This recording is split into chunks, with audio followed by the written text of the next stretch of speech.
Bismillahirrahmanirrahim. Dear viewers, Assalamu alaikum. I'm your host Faisal Raza and you are watching Foresight.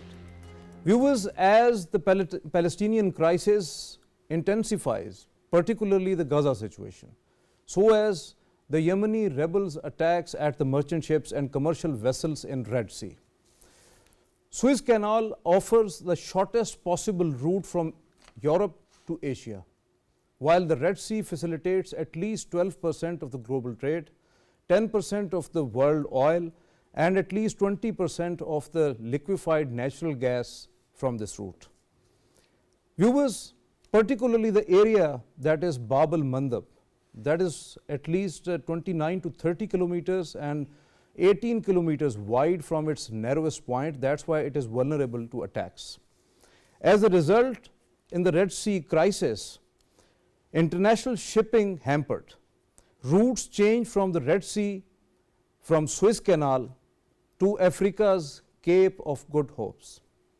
Security concerns and rerouting increases the shipping cost and the trade delays. Fears of inflation are high, particularly the food and fuel inflation. Just a moment that United Nations Security Council adopts a US and Japan backed and sponsored resolution by 11 votes to none. 4 abstentions were there, including China, Russia, Algiers and Mozambique. This resolution actually calls upon Yemen, particularly the Yemeni Houthi rebels, to halt all such attacks in the Red Sea, particularly to save the shipping lines. Developing economies like Pakistan, which is already very much fragile and recovering right from scratch, and the people of Pakistan are facing the hyperinflation. Now, after the Red Sea crisis, Pakistan's economy is facing another jolt. To discuss all these important issues, we have in our studios Saira Ijaz, she is the senior analyst. Along with her, Dr. Waseem Ishaq, he is the expert on foreign affairs. Thank you very much for your presence here in studios. And online, Rear Admiral retired Moazzam Ilyas joining us. Thank you very much for your presence online, sir. Sir, I am starting from you as a maritime expert. How do you think and what you perceive out of the Red Sea crisis? Faisal, thank you very much for taking me on your show. I'm sure that people around here in this meeting and our viewers know exactly that maritime trade is a very complex phenomena. There are ships plying on the sea with trade for various destinations: Europe, Africa, Americas, in the Far East for Japan, China. Red Sea, Bab al-Mandab in particular, is an area where the ships have to pass through when they are taking trade for Europe and Americas in particular. And this trade, as you did mention in your opening remarks, carry a lot of LNG, container traffic, as well as the oil that is transported the Middle Eastern region, and especially in Strait of Hormuz. Bab al-Mandab at one end and Suez Canal at the other of the Red Sea area is a very important region for these ships to pass through safely and take the cargo to Europe. I see this area coming under attack in the last about 2 months, basically from the situation that emanates in the Israel and Gaza conflict. And Houthis, who have been vocal and very openly supporting the Palestinians, have resorted to these attacks on the merchant ships, causing a lot of disruption in the flow of traffic to Europe. Pakistan is not averse to this situation. Pakistan has always been present in this area. The maritime environment came under attack or came under a newer threat, the non-traditional threat from non-state actors. In 2003 and 4, Pakistan had been part of the coalition task forces under the US flag as well as independently, and has been present in Red Sea area, in area of Bab al-Mandab, even during the Houthis conflict that started in 2014. The civil war. Rear Admiral retired Moazzam Ilyas, you have just mentioned about Pakistan Navy's patrolling in that area, particularly into the Arabian Sea. From the last at least couple of days, Pakistan Navy intensifies its patrolling into that area along with the air surveillance. So how do you see what would be the ultimate challenges to the Pakistan Navy in presence of the rebel attacks or the pirates attacks at different merchant ships and the commercial vessels? That's a very pertinent question, I must say, Faisal. And I look at this threat as a non-traditional threat to the maritime security of this region, in particular of Yemen. And this threat comes out to be or threatens the maritime shipping traffic in that area. Pakistan has always advocated that the maritime arena should remain free of threats for the international trade to prosper, the shipping traffic to ply without any threat or danger. And Pakistan has been, as I said, participating independently also.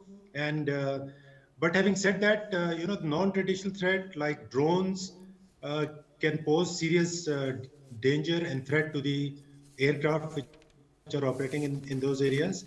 If we look at the bigger picture, the operation Prosperity Guardian that US has started with a coalition of 10 other countries, they are there to ensure that the airspace and the maritime space both remain free of any danger to maritime shipping. Pakistan's ships, Navy ships, as well as the aircraft which are operating in the area for ensuring a transparency of that region, will actually cooperate and will actually augment the overall security situation that this task force is supposed to provide. However, there are challenges.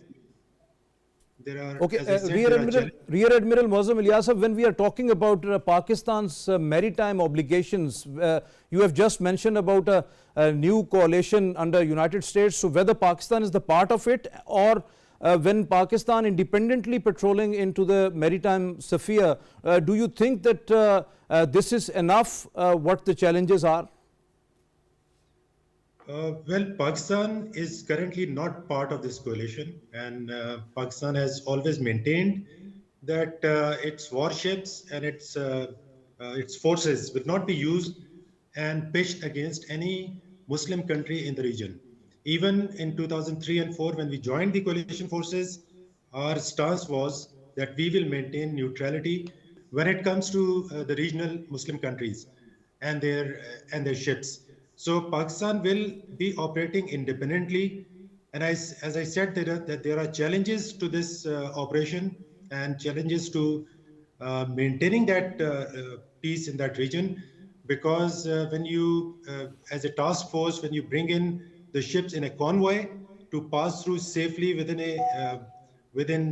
the safe custody of merchant ships, the warships, it presents as a much bigger target for the non-traditional forces, which do not have proper presence out at sea, but they come in a group to attack, whether by the boats or by drones or by shore-based missiles.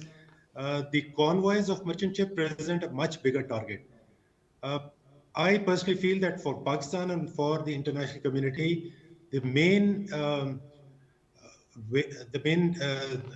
procedure or the main way to neutralize this threat is to go into the genesis of the problem. The genesis of the problem does not lie at sea. Genesis of the problem lie politically in political resolution of the differences between Houthis, Iran, Israel, and of course the Western countries.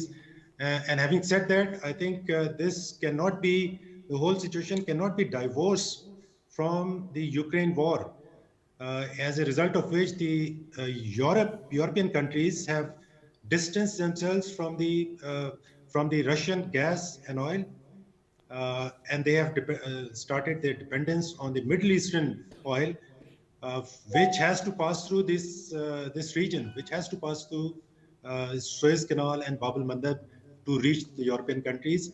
And the cost of this trade will definitely increase because of this blockade that Houthis have inflicted upon the merchant shipping in that region.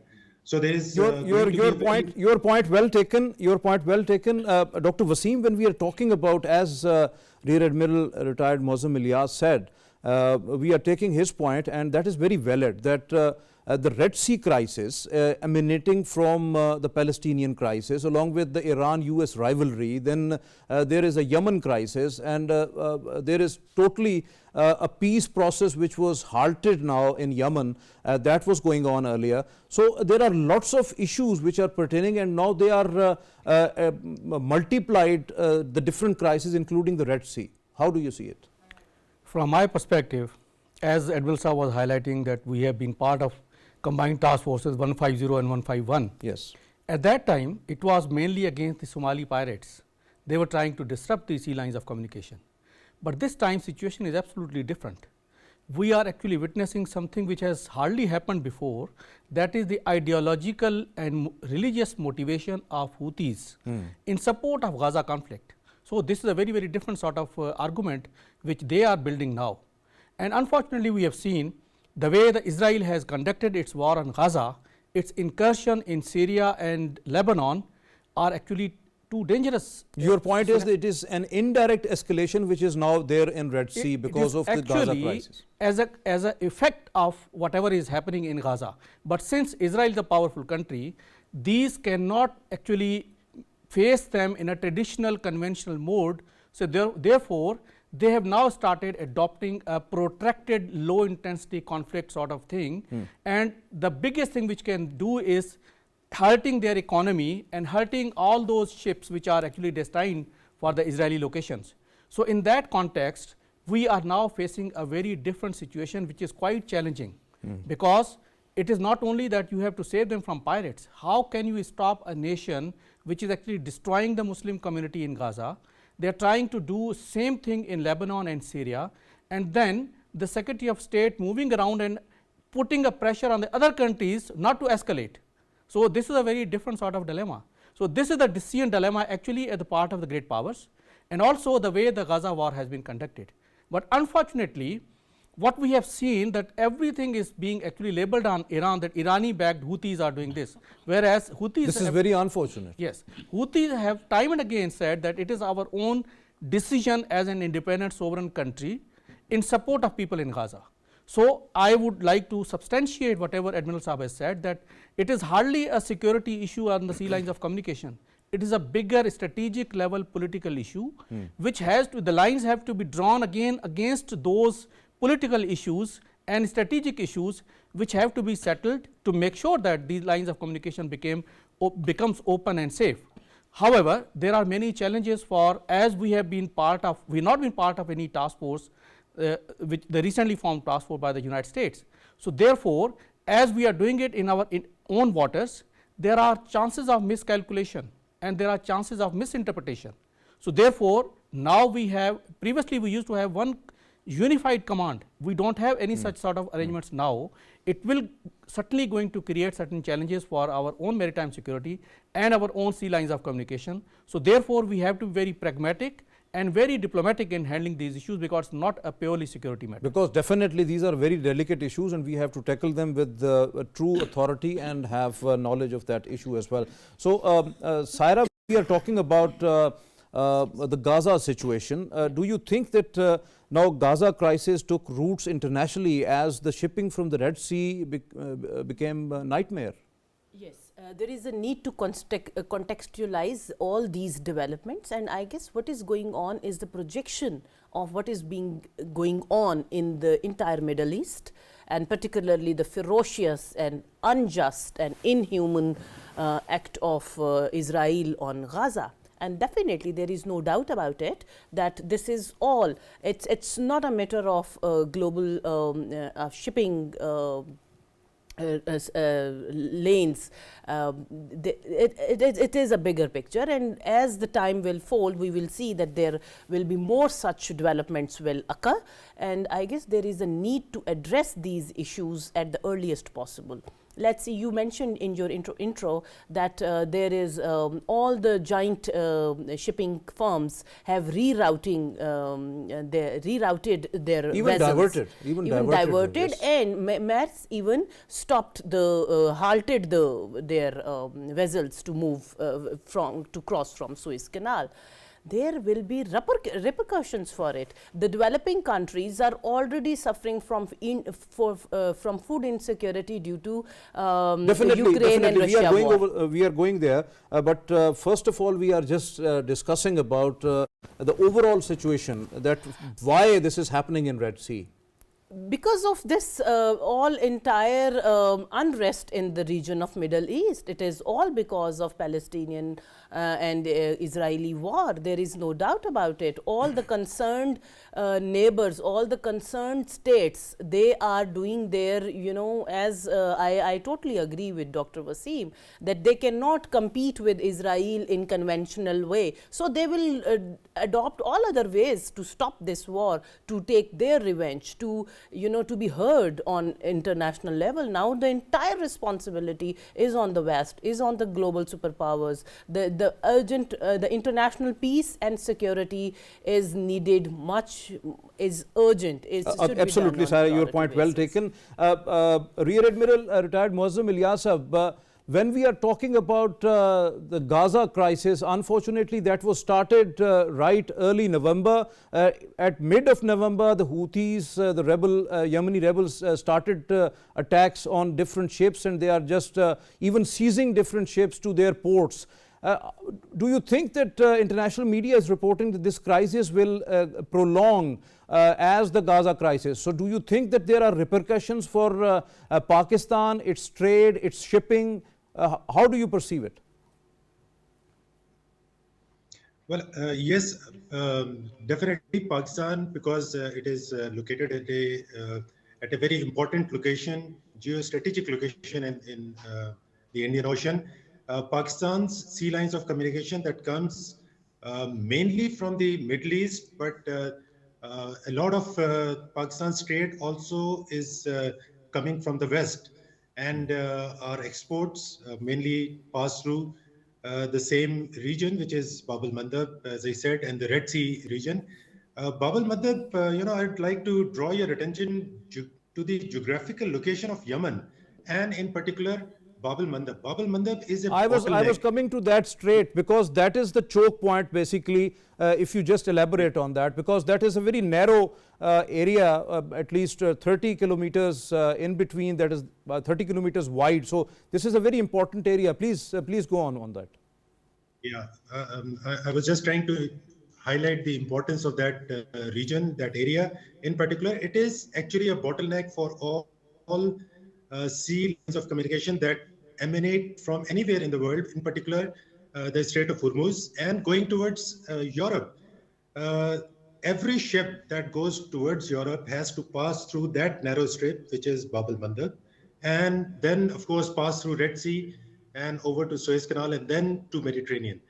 The only alternate route to this track is the track from or the sea route from Cape of Good Hope, which passes all the way to the south of South Africa, and it involves an additional distance of over 6,500 nautical miles, and it also involves a distance of a number of days of travel for the merchant ship.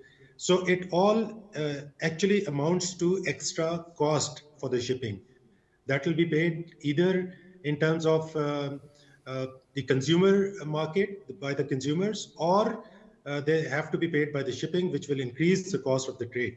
So for Pakistan, this trade route is very, very important. Pakistan otherwise also considers it to be an obligation for us to ensure that the maritime safety for the shipping that plies through such areas, which are located very close to Pakistan, they pass through comfortably without increase in their war risk surcharges that has now come into force on the ships which are passing through Red Sea area, without any threat of being, shot at by a missile from Houthis or any shore-based non-state actor or state actor for that matter, and for the ship to go down, the trade to go down. None of the merchant ship would like that to happen.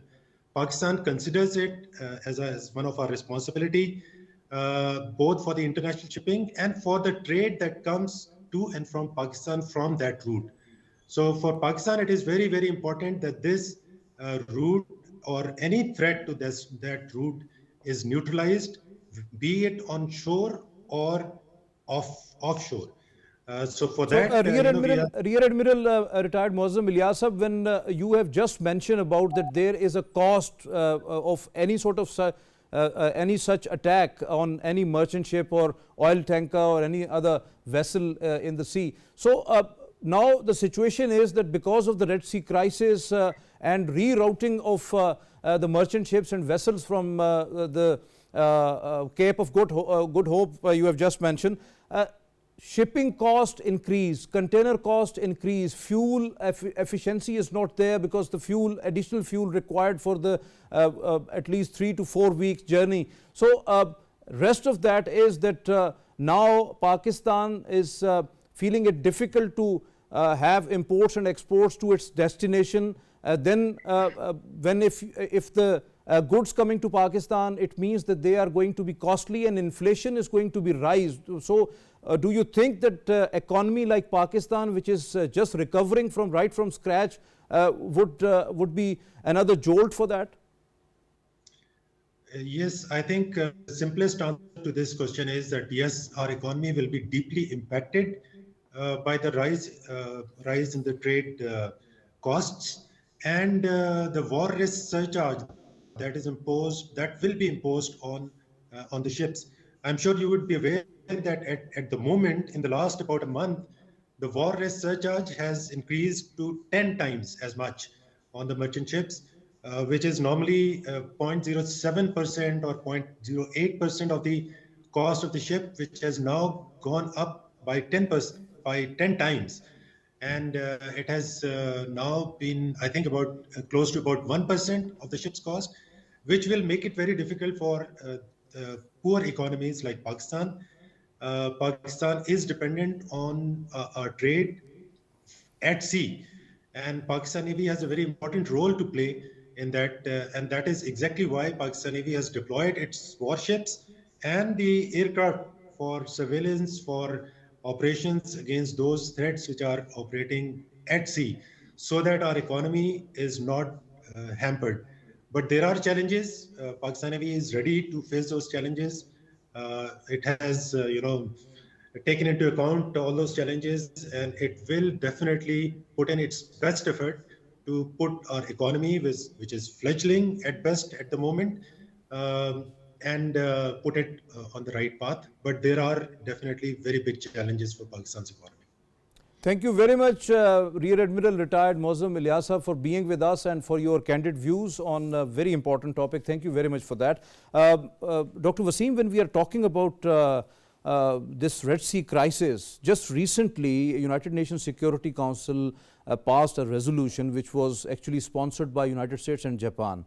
So how do you see that resolution, and whether it is going to be implemented in a letter and spirit, and how? Because Yemen is going through a crisis, and right now there is no peace negotiations, and those rebels which are against the government, and they are fighting and they are attacking so they are not under any legitimate government. So how do you see that this resolution is going to be implemented and there would be peace in Red Sea? Let me start by saying that at least one good thing has happened in Security Council, that for the first time one resolution has been passed without any hindrance, and that is asking Houthis not to do anything.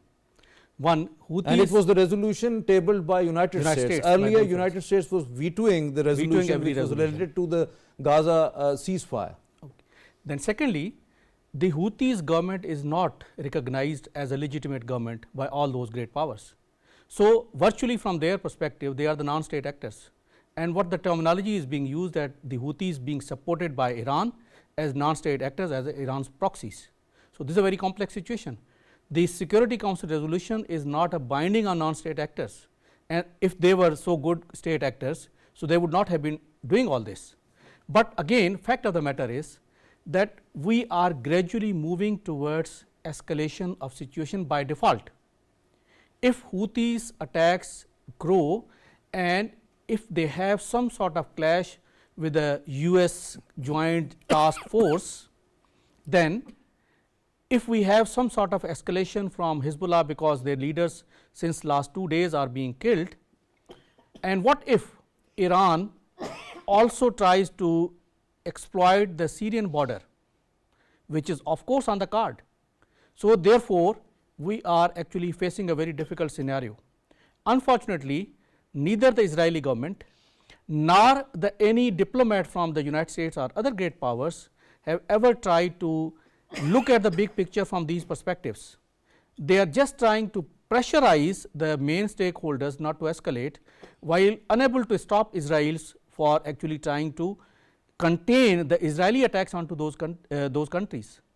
And similarly, the war in Gaza, the way it has been prosecuted, now over 27,000 people have been killed and more than 63,000 those are injured, and almost the entire 2.3 million population is homeless.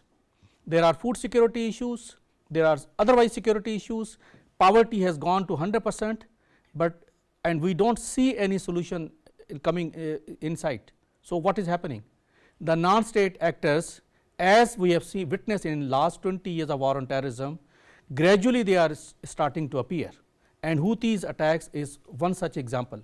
So we may be now witnessing an era of protracted long war on account of Gaza, which may subsequently become uncontrollable, because Hezbollah would also use the same tool, same tactics, and Syrians would also use the same tactics. Conventionally they can't, but unconventional way they will certainly try to do that.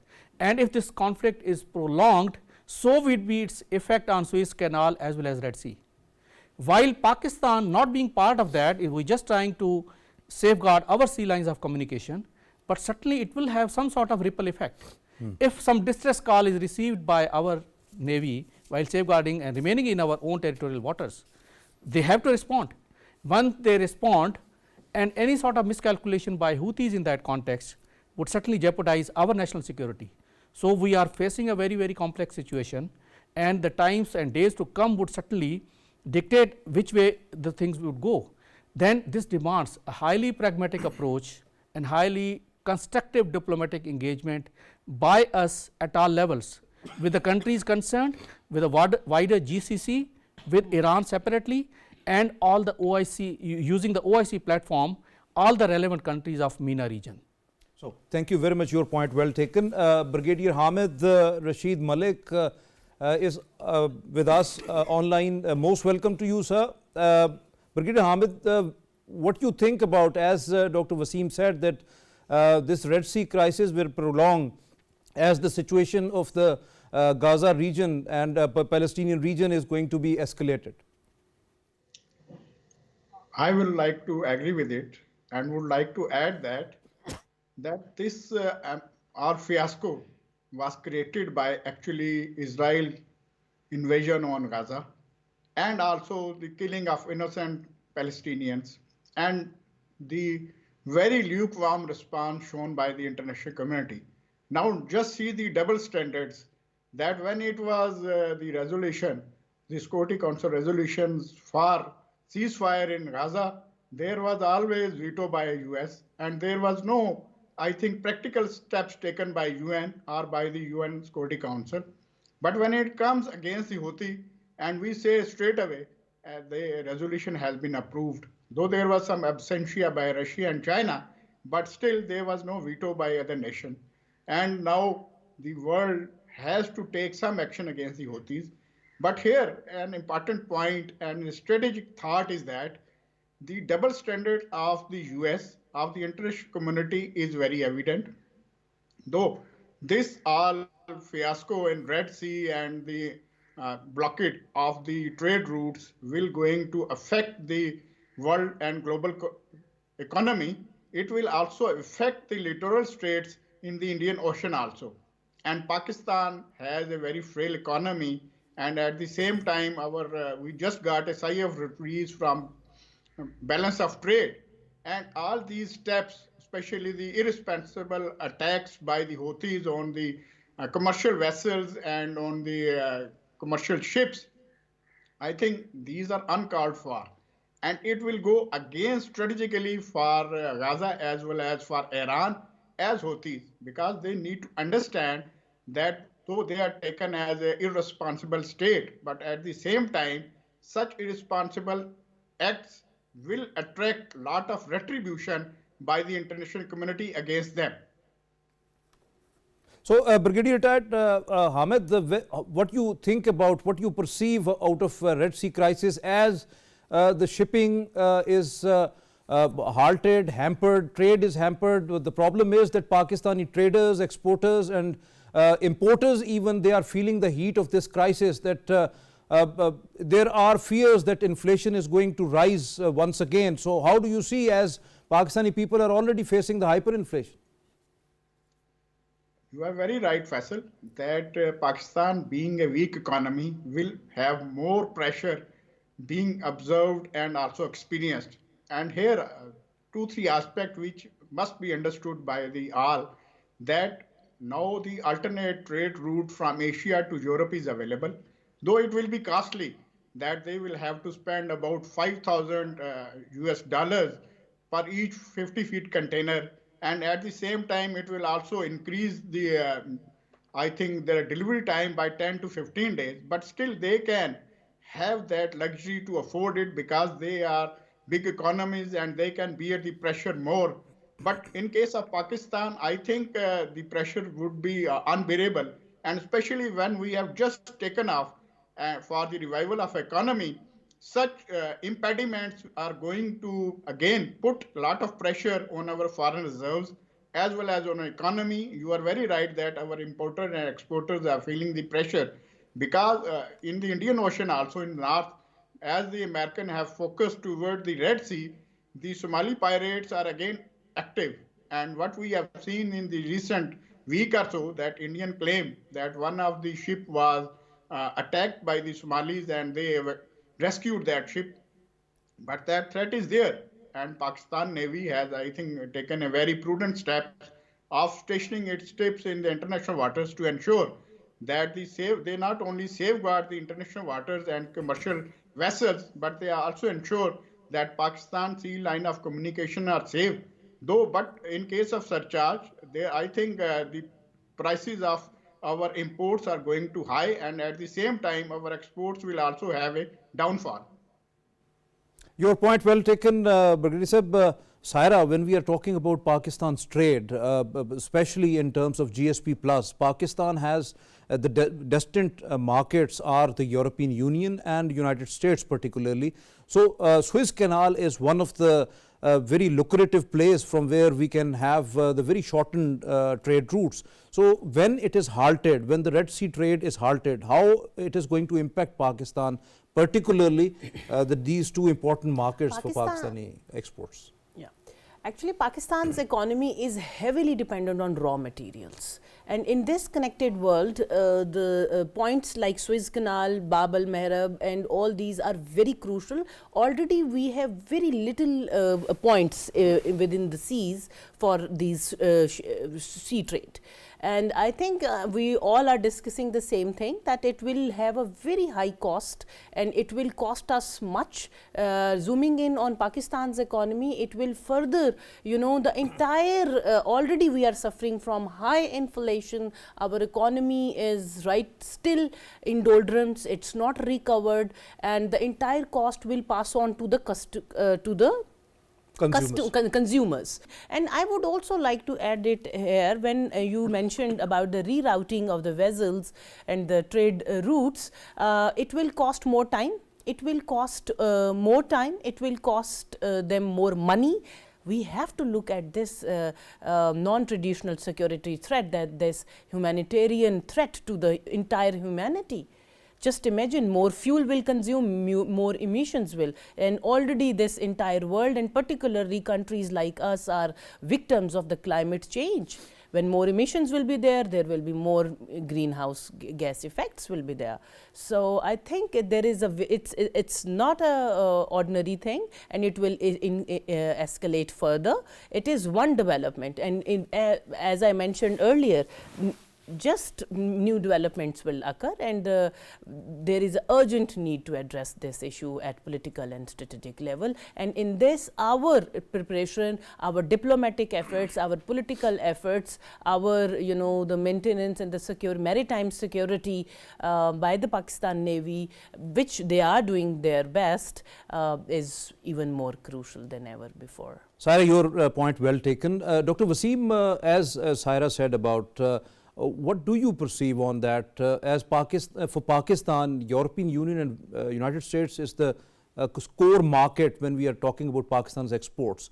And that is the same route from Red Sea. So how do you see that how Pakistan's exports are going to suffer because of this crisis? Not only Pakistan's exports, actually Pakistan's exports and imports to the European markets, to the United States markets, both will suffer. But at least we should be able to manage our oil, etc., because that doesn't come through that Red Sea. Definitely. So that aspect has to be addressed in a befitting manner. And since the Pakistan Navy is already deployed for protecting all sea lines of communication which are affecting Pakistan, so therefore this aspect has to be, I'm sure, should not be an issue. So for our exports and imports to the European market, this is the lifeline, Red Sea. But if we adopt, let's say, from the western and southern route, which is going from the south of South Africa and all the way up, it adds to around 5,000 kilometers and adds to about 10 days of more journey. So if we make a cumulative cost, the container which takes about $1,100 would now take about $5,000 per container. So therefore, by about 70% the cost would increase. So in that case, for both Pakistani exports as well as Pakistani imports, we have to then face the challenges. Dr. Waseem, the issue now is that some of the industries are now facing this challenge, because now from the past couple of weeks, steel prices surged 3,000 rupees per ton, and then now the construction industry is going to suffer. Along with that, there are lots of other industries who are importing the raw material from different locations, and they are not getting it. It means that industry will suffer, whosoever is working there, the workforce, the laborers, the other working class is going to suffer. So ultimately it is going to be a nightmare for people of Pakistan. So as I said, that it is going to increase the cost by about 70%. So if we factor in that 70% in our annual budget and annual GDP, that means the inflation which now we face is more than around 30%. Poverty is more than 40%. So in that case, if we factor in the effect of the negative effect of that 70%, so that means most likely that poverty might go over 50%. And that would again also affect the GDP growth rate, which is hardly any, for instance, a very meager percentage of GDP growth which is expected for this year. So in that case, we would face actually multifarious problems of human security, food security, as well as our GDP growth. Definitely, you are very rightly said about the human security, particularly when for the retailers, Saira, for the retailers, for the manufacturers, for producers, the cost would be escalated, and there would be ultimate impact, fallout upon particularly the laborers, the workers, the working class. What would be the ultimate effect of inflation, particularly the food inflation, upon the people of Pakistan? The entire population will suffer, hunger will increase, there will be chaos, there are certain chances of civil disturbance in the entire Pakistani society if we just talk about only Pakistan. That's what I would like to mention here, that over here again the role of decision makers comes in. be it at our state level, be it at global level. We need to address this unrest in the entire world. We particularly this current Middle Eastern crisis, the way Israel is being supported by the US, by the other Western powers, they have given them the license to kill. I am again relating this thing, because when we, so to speak, the life of a common person here in Pakistan is now also at stake because of that conflict, that war. We need to connect the dots. We need to contextualize this entire thing with this, because there will be a trickling down effect on it. We need to understand on it. And again, and another aspect to it is that there should be now, we should look at other ways, like renewable energy should be used. Our dependence on raw material should be curtailed at as much as we can. We need to look forward to other markets. We should not be trapped only this European market and the US market. There are other markets in Central Asia. We should enhance our trade. It's already huge, but we need to work more on it when it comes to China. Central Asian states are markets are there.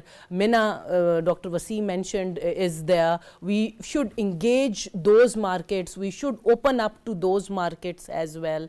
Regional. Means you are talking about alternatives. We have to explore alternatives for Pakistani exports particularly, and our reliance on imports and our reliance on raw material should be curtailed, and there should be some policies, some strategies to look into this. Okay, your point well taken. Brigadier Retired Hamid, when we are talking about Pakistan's trade, do you not think that this is the high time that Pakistan should not only make alternatives but also derive some sort of resilient and most diverse supply chain strategies to tackle future disruptions and such challenges in future as well?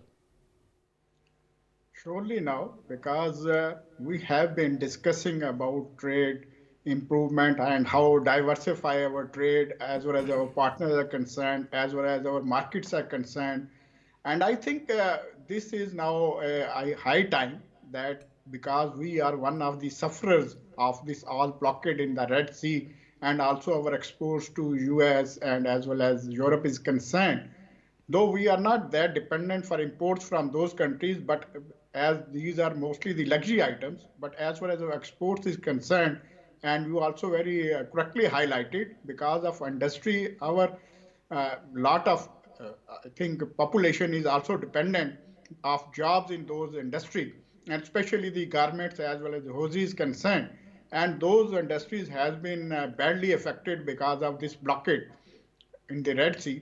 But here in the larger context, what we see that this is also a good opportunity for Pakistan for soul searching, that what are the venues and avenues available for Pakistan to diversify its trade, to diversify its markets, as also highlighted that the Central Asian as well as the Gulf states are also available. And also from the land route, we can go up to Turkey and up to Europe also. And I think in that case, Afghanistan and the not better state of security in Afghanistan will be one of the hurdles, but it can be, I think, cooped up by better negotiations with Afghanistan and better relations with Afghanistan. And that is the most important aspect now, that we diversify our trade. So, thank you very much. Thank you very much, Brigadier Retired Hamid Rashid Malilk Sahab, for being with us online. Thank you very much, Dr. Waseem Ishaq, for being here in the studios. Thank you very much, Saira, for being here. And thank you very much for your candid views. Viewers, no doubt that the Red Sea crisis is actually engulfed whole of the world, and the root cause of these crises are the Palestinian crisis, the Gaza situation. That must have to be addressed at the urgent basis. There must have to be ceasefire and humanitarian aid to those who are suffering in Gaza, in West Bank, in Palestine. Palestinian situation and Palestinian issue must have to be resolved, so that the Red Sea crisis is going to be resolved at the urgent basis, and both crises has interlinks with each other. On On the other hand, Pakistan has to diversify its trade, particularly the supply chain strategy, because it is important that there must have to be a sustained exports and imports if we intend to grow our economy and recover it at a pace where Pakistan can develop and make progress. It is important that we have to pay heed on this important Red Sea crisis and the Palestinian crisis, because ultimately the developing countries and the countries like Pakistan are suffering. This is today's Foresight. It's time to sign off. Allah Hafizun Nas.